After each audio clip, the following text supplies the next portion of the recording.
Hey there, everybody. Welcome to our review of Power Book 4 Force, Season 1, Episode 10, the finale. I'm salty as hell, and we got a Oh, lot to discuss in this video. oh no. Okay, there's big spoilers ahead. With one of the biggest ones, of course, that everyone is talking about, that they killed off one of the absolute best characters on this show in this episode for no reason. Why? It did not push any of the stories forward to kill her off, Liliana. Oh my goodness. You were such a good character. Oh my god. I don't know what Here's, is going on here. Somebody is getting an angry tweet today.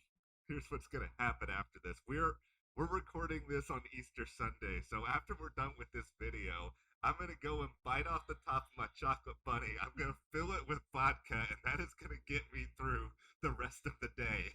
We're all gonna pour one out for Liliana. Okay, listen, there's so much. Who made this decision? I just want to talk. Really? Just talk, are we? Okay, well, hit that subscribe button so you guys don't miss any of our other discussions about power. I know Book 4 Force is ending for now, but it is renewed. Yep. Raising Canaan coming this summer at some point. We will obviously be here to discuss that. And very, very soon, as in tomorrow, Better Call Saul finally premieres. We are so excited about Better Call Saul. So we are going to be here every week talking about the show, doing reviews, doing previews, all kinds of discussion on Better Call Saul. So definitely hit that subscribe button. And thank you to everyone who has hit that subscribe button. We just hit a huge milestone on Friday of 60,000 subscribers. We baked a cake. We got pictures up on our Instagram at Matt and Jess TV.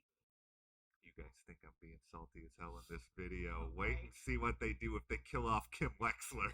There will be no more channel. It will all just be in flames. Why are you going to put this out into the universe? You're the one that put out into the universe that Liliana may not make it through this season. Okay. Here we all are together. This is not my fault. This is the fault of the Force producers who were like, you know what? We have found this great character who is on the original show, but for whatever reason, we're not gonna make her a series regular. We're just gonna have her around. We're just gonna get everybody's hopes up before stomping on them and laughing in their faces. Listen, if her death actually pushed Tommy forward into something else, that like it needed to be meaningful. I mean, they had to know that this character was going to be popular. I mean, like, the writing for her is so good. They have an amazing actress behind her. I mean, just like, come on. So, to make this decision to have Claudia kill her, yeah, okay. Could this be a thing then?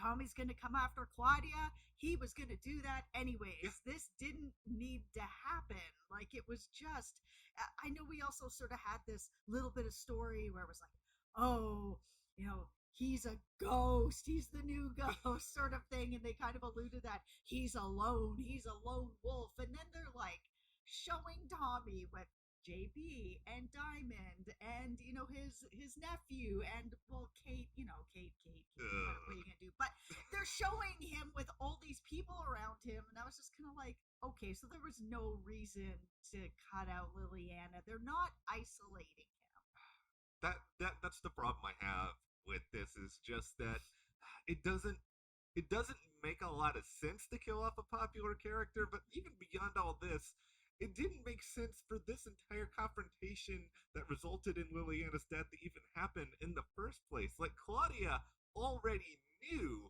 going into all of this that not everything was as it seemed with Walter Flynn. It didn't have to get to the point where everybody is sitting there pointing guns at each other for every to be like, oh, whoa, Tommy, he wasn't really behind what happened to Gloria. It just felt like so much of this. Yeah, I know, we're all collectively shocked by all of this.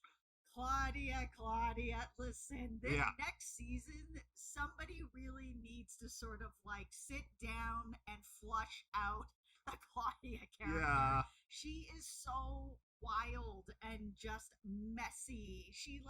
And this episode especially like she reminded me of that Muppet on Sesame Street Oh boy. that's running around in a trench coat to like all the other Muppets and is like, hey, want to buy an 8? Want to buy Q? How about an LMNOP? Like that was going on this whole episode where it was like the most inopportune time. She's just like, hey, Jenard, I know we're all like doing this other thing, but like, hey, I got Dahlia. Are you interested? And like later she's talking to one of the guides that's come in from Dublin that's working for Walter. Hey, I got a Q over here. Are you interested?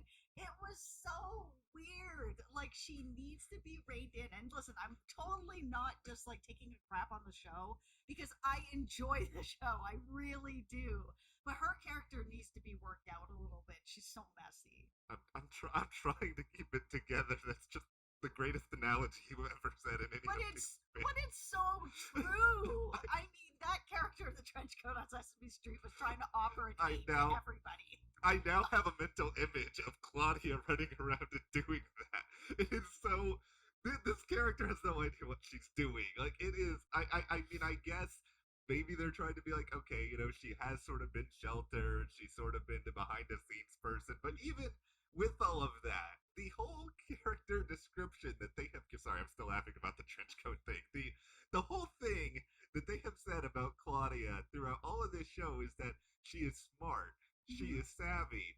And if she is smart and savvy, she has to know that willingly allowing this situation get to the point where we basically have the forced version of the OK Corral at the end of this episode, that someone is going to die, and ultimately, yeah, she's responsible for Liliana's death, and Tommy is not really the wiser as to who is responsible for it right now. But if you are Claudia at this point, you've seen what this dude is capable of.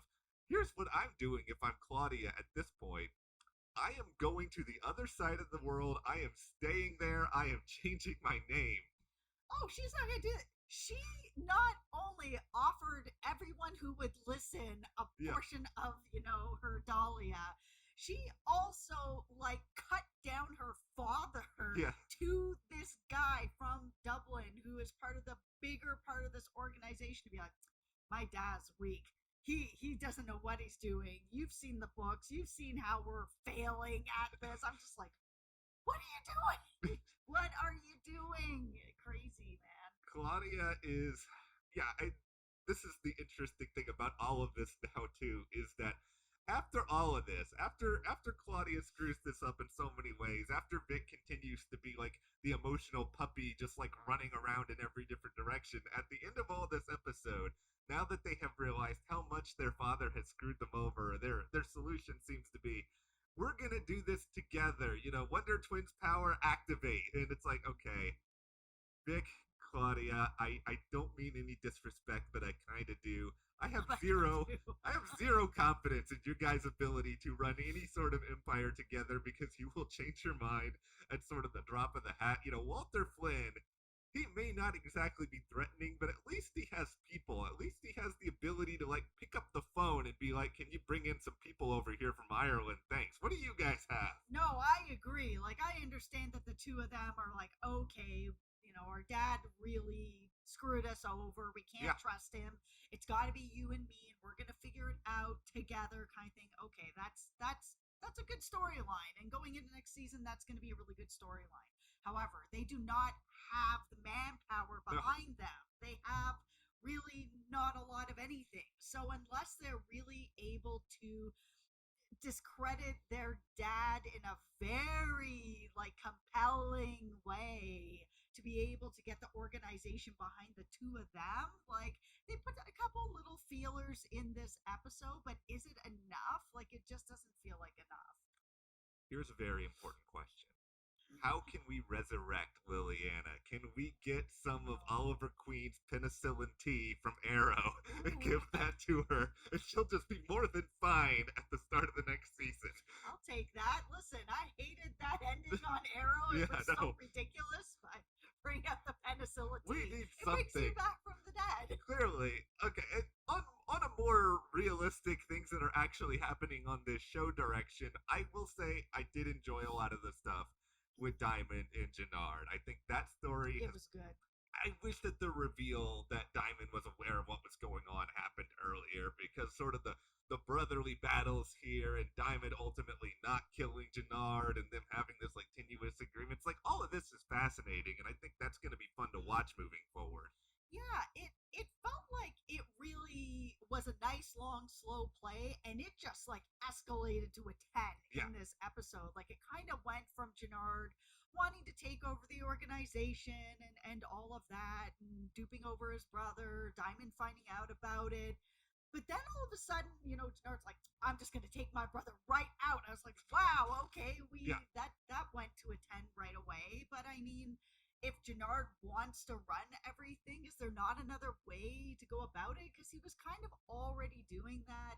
And if he could continue to get the loyalty of other people in CBI, then he didn't need to make this move.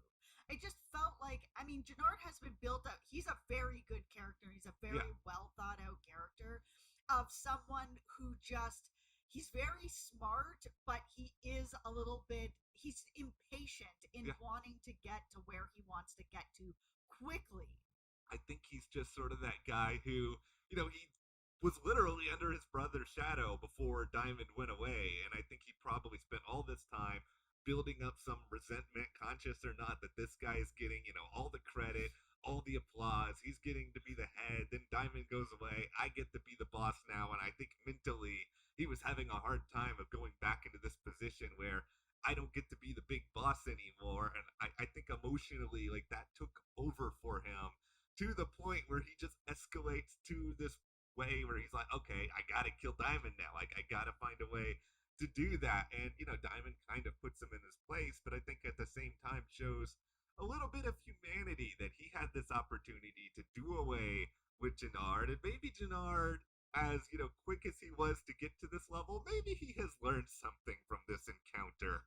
Jenard is very good at negotiating. It felt like this episode, nobody's loyal. No, Everybody's willing to just roll on everybody. He was able to, make a deal with the Serbians who were going to roll over on Tommy and go to Walter. Walter all of a sudden is like, sure, I'll work with CBI, even though the whole season he was like, no way, under no yeah, circumstances will I ever. But Jenard shows up, and then all of a sudden, Walter's kind of like, okay, maybe we could make this work. I could figure it out. And that is one of the things that I really like about the Jenard character and why I think he's a very strong character on the show. He he is impatient and he will take things to a 10, but he will try some other things that not everyone else will try. I mean, going to Walter's house, I mean, Walter called it out. Was kind of like, yeah. "You look like you're scared," and he's kind of like, "Yeah, but whatever. I'm here. If I'm it, here." if it's a means to an end, Jannar will do it. Like I think that is what makes him interesting, and I like the negotiation stuff a lot. Like I think that stuff is just interesting of seeing people see if they can come together and find these sort of common goals because ultimately it works better than being killed in a shootout. Just ask poor Liliana how all of that is Oh, going. Not to harp entirely on that, but the okay. Here's another thing I liked in this episode. Kate. I can't believe I'm saying this. It's not that I like Kate. It's just I enjoy hating Kate, and so I enjoy being able to boo her off the screen. I will say this about Kate. As Yeah, much as I normally am booing her off the screen, that moment that she was hugging JP and she was like, "Oh, okay, all right," and she let herself have that moment where he was not letting her go, and she just shut her eyes and took that embrace. I was just like, "Okay, there there's something more under all of that with Kate. There is. I know she's a tough lady, and I know she's also, she is what she is with a lot of this stuff, going to Miriam's house and breaking through all the walls for money, and okay. But that moment, it really felt like she was present. I think she was, and I think this is sort of the full contrast of the journey of Kate. Like I love that the first scene we have of her in this episode is her destroying Miriam's house to try to find because it's like that's so quintessentially what that character would do. But I think this moment with JP, I think it's so genuine because I think Kate as awful as she is at times, she is human, and I think she probably hasn't had a lot of moments that are sort of like separate from darkness and screwed things up royally with JP. I mean, she abandoned JP, and yet here he is willing to still greet her unconditionally. I think that's such a different sort of take from her with Tommy, who just hates her guts understandably and wants her to go away at every turn. I think that that moment too, where JP really gets like the hug he's been kind of waiting for, like that's the thing about it, right? If you just don't have your parents around, you don't know why, you don't know what's gone on, that will follow you into adulthood. It's always sort of this question mark on your heart of like why or what or how. And it feels like this now is going to move JP away from that and into sort of the next new phase of what's going to go on with him next season. He had a lot of that this season, that he wasn't with his son. He didn't know what happened with his mom. It was sort of history repeating itself. And now things are all coming together. He's been reconnected with DMAC, who is alive and doing all right. Okay, we got out of this season without at least losing him. And he has met Kate and has gotten that hug. And he, of course, is probably going to have more questions, and there'll be more of that. But I think he's on a good path. I think he's on a good path now too. I'm really happy D-Mac is still alive. I think he is. I know they got rid of Liliana, but he is one of my other favorite characters on this show. There's, I think, a really interesting question now of, is Tommy really going to be able to keep D-Mac or JP from any of this now that they are like so far into it? And then there's the other question of, is Kate going to stick around Chicago? Because I feel like she's gonna try to. Because what else does Kate have going on at this point? Like, really? Oh, that minute that Tommy handed over that money, and she was just like, "Yep." I was like, "Oh no, she's not going anywhere. Like, there's no paying her to leave. The minute that the money door opens, it's over." Okay, well, let's talk a little bit about larger power universe stuff, because they did throw some of that into this episode. But my biggest overall critique with this show, and I've said this I think in the past too, is that I have no idea when it's taking place in the timeline, because we never saw at any point on this show even just a line of Tommy being like, I gotta go back to New York to deal with something with Tariq, or him coming back from New York. Like, we don't know if all of this is just taking place before the end of Power Book 2 Ghost Season 1, or if that just happened at some point in here and they forgot about it. Like, I am still confused about all of this. I don't know if it matters, but it matters to me. Yeah, I mean, yeah, it's tough that they didn't really bring it up, and if they are kind of bringing up what the timeline is next season, it is a little bit kind of a little too late. And I think we all just have to kind of just go into it being like, it doesn't matter. I think the only reason it got back in, I kind of thrown it to the side, but I think it got back in my craw because of the specific things they decided to show in New York. Like, we spend this time with Jenny, and this Jenny character I really only know because of her relationship with Sax last season on Ghost. Like, she's more of a season 2 after Tommy was already in New York dealing with Tariq character. Yeah. And then we have Blanca, who Blanca's apparently her new role is to just show up in the final minutes of every single Powerverse show. Yeah, and then be told to focus on other things. Yeah, it's like she's I know at some point they're probably going to do some sort of power crossover with a couple of these different shows. I just have no real idea as to how exactly it's going to work, because Tariq's never going to show up in the same place as Tommy again. The one thing that I'm hoping they're not going to do, but they have brought in sort of the idea of the police and detectives and that whole side of things. The thing I've enjoyed about this season is that there's none of that. Yeah. I'm not really interested in this show of seeing, people trying to get to them and figure it out and all that. We have so many different moving parts with all these different organizations that whole let's bring in the cops. I'm just like, oh no, let's not bring in the cops. We don't need to have that in every show. No. There's enough going on with these different organizations that's meaty enough, that's it's good enough. It doesn't need to have that element to come in. I don't care what the cops are doing. No. I care what's going on here. One final question. Where is Too Big, you cowards? Oh, we went the entire season.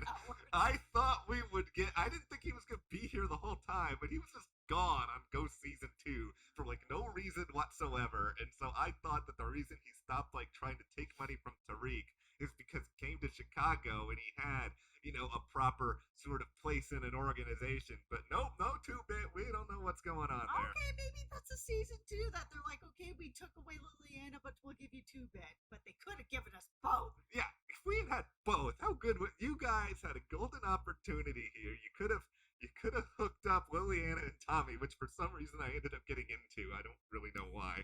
You could have brought in 2-bit. Instead, you keep some of the characters that people don't really like. I know I'm sounding like I'm complaining a lot about the finale. It's like there were some good moments. It's just I'm frustrated mostly because I feel like one of the biggest things they established all this momentum for, they kind of just cut away and they didn't need to do it. Yeah, I mean, the payoff for the big, like, everyone's together and having this big shootout, and it felt like they were like, okay, we need to kill off somebody big because we have all these organizations all in the same place. We're all, shooting off guns, whatever. Somebody has to go. That's why it felt like it was so kind of random that Liliana ended up dying and nothing really came out of this. Everyone was like, oh, okay, here's JP, here you go, here's Vic back. Vic finds out the truth. Everybody's like, oh, let's all go get in our cars and go home while Liliana's bleeding out, and I'll see you next time. I was kind of like, okay, there wasn't enough payoff. Like, this scene actually felt like it was like a series finale where everybody gets together and there was going to be like a really big payoff with it. But nope. Okay, Overall, I did like this finale. I will say that if you're still watching 21 minutes in, you guys aren't like, what are these two talking about? They didn't even like it. Goodbye. But I did like it. It had some problems, and obviously Liliana's gone for no real good reason. But I think they have set up some really good stuff for season 2. I love all the stuff with Jenard and Diamond. I think that played out really well, and it's gonna be interesting to see how that really plays out next season. Since we saw him, Diamond's like carving out part of the map to be like, this is what I got, kind of thing. I think there's a lot of potential for good things coming up. Like, I did enjoy a lot of the finale too. It's just like, okay, if Audrey Esparza comes out tomorrow and is like, I got a starring role in this other show and that's why I couldn't continue on Force, okay. I'll forgive it. But for now, salty as hell. Okay, all right. Well, hit that subscribe button so you guys don't miss anything else on the Powerverse. Better Call Saul. Yep. Follow us on Instagram at AdjustTV. We'll see you here next time.